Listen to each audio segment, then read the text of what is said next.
en la Normal Rural de Salaices y sus grupos musicales. Maestro José Piña Delgado. Las normales rurales tienen las mismas formas de organización, de vida, por lo que los alumnos de unas y otras son muy parecidos, pese a las diferencias culturales y las diferentes regiones geográficas. El sistema de escuelas normales rurales es tan parecido que un normalista de escuelas diferentes es como un hermano, de ahí la llamada hermandad normalista. Cuando conocemos a alguien de otra escuela, pareciera que ya lo habíamos visto uno. La música se ha cautivado a través del desarrollo histórico de estas instituciones, existiendo grupos corales, estudiantinas, diferentes agrupaciones con ese tono de alegría y tristeza propio del medio normalista rural. De hecho, la música es una de las bellas artes que más se cultiva en esta gran familia. Ha habido cantantes, tríos, orquesta, orfeón, etc. Una tarde de 1960, compañeros y yo estábamos frente al edificio, reunidos bajo los árboles sentados en la bardita que luego utilizábamos para ese fin, cuando vimos llegar a una persona, bajita de estatura, con una fisonomía de asustado y rezagos diferentes a los norteños, cargaba un grueso baúl. Era Raúl Luna Niño, quien sería nuestro maestro de música durante 7 años, después se cambiaría a la Normal Rural de Santa Teresa, COA. Siendo un novel docente, en Salaices aprendió a ser maestro normalista. Nuestra escuela se vio favorecido por su empeño y dedicación, pues además de darnos sus clases de música a los diferentes grupos,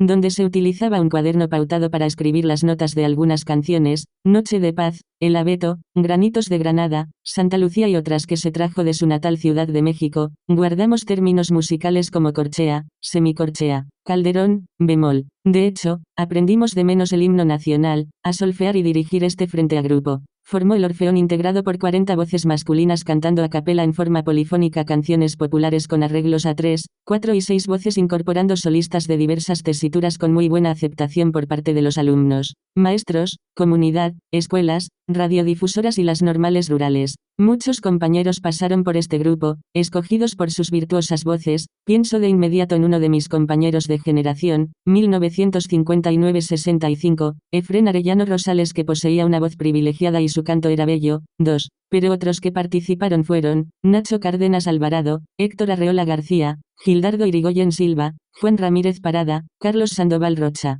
Del Orfeón nos emocionaba hasta las profundidades del alma escuchar sus interpretaciones como Abre tu boca linda, que parece estar pintada, con granitos de Granada acabados de exprimir. Fue un periodo interesante. Aparecieron cantantes, guitarristas, músicos virtuosos que con la práctica lograron formar y hacer trascender tríos y o grupos musicales. Algunos compañeros ya traían sus antecedentes, su inclinación hacia la música. Por ejemplo, el caso del compañero Juan Manuel González, le decían el nonoaba por su lugar de origen. El que sabía tocar un instrumento musical le enseña a otro y así el nonoaba enseña a Nacho Cárdenas y este superaría. 3. Las expectativas. Pudo construir una narrativa, con cierto tono testimonial, para lograr la representación de lo popular. En ella habla de las vivencias, las luchas y la recuperación del relato. Con él escuchamos relatos cantados para la búsqueda o la construcción de identidad como laguneros y como mexicanos. Él recupera y mantiene la tradición del llamado canto comprometido, que ubica la lucha como sello característico vinculada a la imagen del pueblo organizado y movilizado. Sus composiciones recuperan una importante tradición oral, consciente o inconscientemente, y sus interpretaciones enfatizan lo que se quiere expresar con el uso de la voz y la guitarra, donde predomina lo aparentemente simple por la renuencia a utilizar artificios musicales. Ha grabado discos, cantado a la sociedad durante 50 años.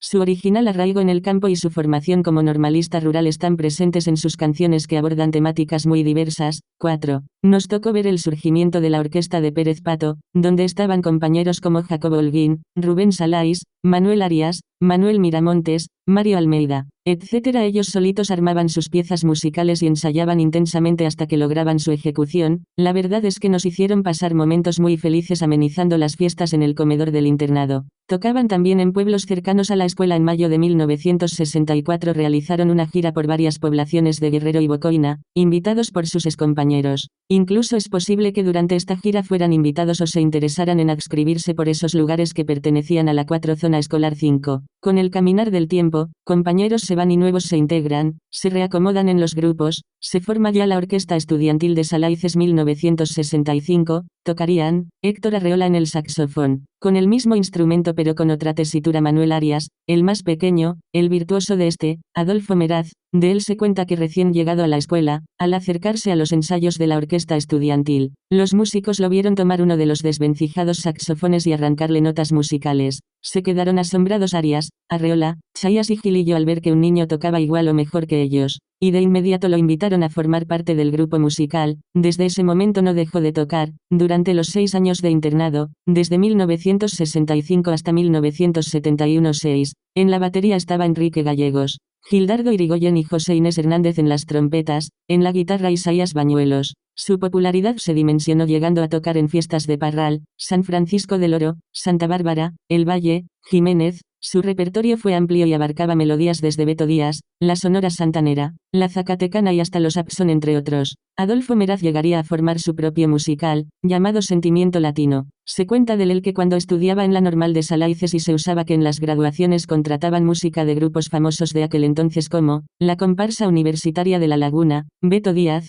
la Orquesta de Carlos Campos, Sonora Santanera y muchas más. Adolfo siendo un adolescente los escuchaba pensaba, algún día yo tendré una orquesta igual, por eso era tanto el amor que le tenía a Sentimiento Latino. Fue uno de sus sueños. En julio de 1973 se escuchó hablar por primera vez del proyecto Sentimiento Latino, proyecto que vería la luz gracias a la decisión que tomó Adolfo Meraz al pedir su cambio de Durango a Chi, pues él era profesor rural de profesión y músico de corazón. 7. Juan Ramírez Parada, también desde temprana edad se integró a la orquesta estudiantil. Posteriormente, después de trabajar en la región serrana, se ubica en las ciudades de Parral, Delicias y finalmente en Chihuahua, siempre participando en grupos musicales de primer orden. Junto con sus ex compañeros retoma el proyecto de la orquesta Los Normalistas, y seguirán juntos desde hace 10 años que se reencontraron y hacen las delicias de quienes los escuchan interpretar melodías de ayer, hoy y siempre. 8. A nuestra generación, 1959-1965 le tocó vivir una época de rebeldía que se daba en el país pero que de alguna manera trastocó nuestra mentalidad de internados en la normal rural. Particularmente me gustaba y disfrutaba el rock y me resistía a una vida internista que sentía limitaba mi fantasía del mundo y sus relaciones. 1960 se considera la década mágica que define este género musical. En lo social, la música rock emerge como válvula de escape de una juventud rebelde que para el momento buscaba su propia identidad. Yo así lo sentía. Nuestro copete y camisa desabotonada del pecho nos mostraba esa rebeldía. En general el rock and roll no solo fue un género musical, sino también un movimiento juvenil que desafió las normas sociales y culturales de la época. Su influencia se extendió a lo largo de los años. Las temáticas de sus canciones apuntan a lo social, lo político y también el amor y la emoción. Así, surge en nuestro plantel el primer grupo de rock. Lo formarían un virtuoso de la guitarra, afectuoso por su forma magistral de tocar este instrumento, la hacía como quería, era el requinto del grupo, Ramón Antonio Aguirre Méndez el Toro. Aquí mi amigo y paisano Manuel Escobar tocaba el bajo, mi compadre, compañero y amigo con su gran voz que le llevó a participar en el Orfeón, gran cantante del grupo, Carlos Sandoval. En la batería de un segundo periodo estuvo Mario Almeida, quien soñaba, me consta, tocar algún día con la orquesta de Beto Díaz.